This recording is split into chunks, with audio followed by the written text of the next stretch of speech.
kumtaja Mwenyezi Mungu Subhanahu wa Ta'ala na mtu ambaye asiyemtaja Mwenyezi Mungu Subhanahu wa Ta'ala, tofauti yao nini? Mtu mwenye tabia ya kumtaja Mwenyezi Mungu Subhanahu wa Ta'ala, min aadatihi al-istighfar, mtu ambaye kwa kawaida yake mkufanya istighfar, subhanallah, kuleta tasbih, subhanallah, alhamdulillah, wala mtu kawaida yake mkuleta istighfar, astaghfirullah.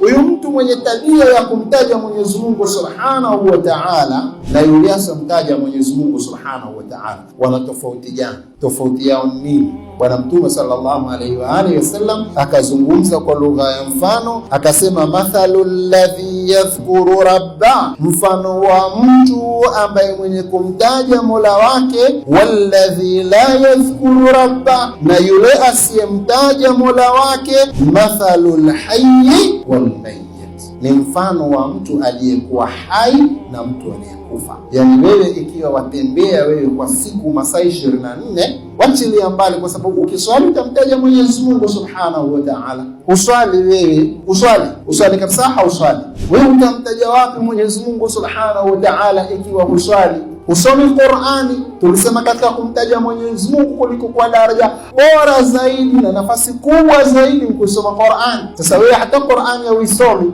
haujishughulishi na Qur'ani kwa siku nzima masaa 24, wewe hukumtaja Mwenyezi Mungu Subhanahu wa Ta'ala. Sasa Bwana Mtume asema mtu anayemtaja Mwenyezi Mungu Subhanahu wa Ta'ala na yule asiyemtaja Mwenyezi Mungu Subhanahu wa Ta'ala ni sawa sawa na mtu aliye hai na mtu aliyekufa. Yule amtajaye Mwenyezi Mungu Subhanahu wa Ta'ala yuko hai, lakini yule asiyemtaja Mwenyezi Mungu Subhanahu wa Ta'ala ni sawa sawa na maiti, hana tofauti.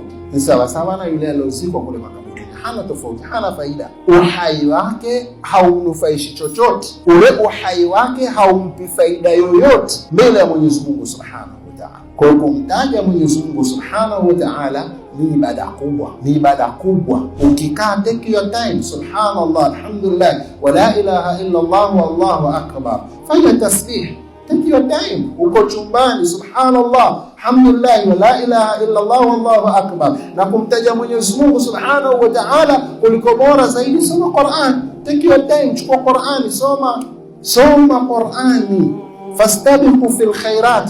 Ndo muda kushindana katika mambo ya khair. Mwenzio kasoma juzu moja, mkeo kasoma juzu moja, soma juzu mbili. Kaka yako kasoma juzu moja, soma juzu mbili.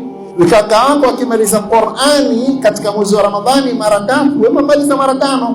Kaka yako kaimaliza Qur'ani mara 7 katika mwezi mtukufu wa Ramadhani, wewe maliza mara 10.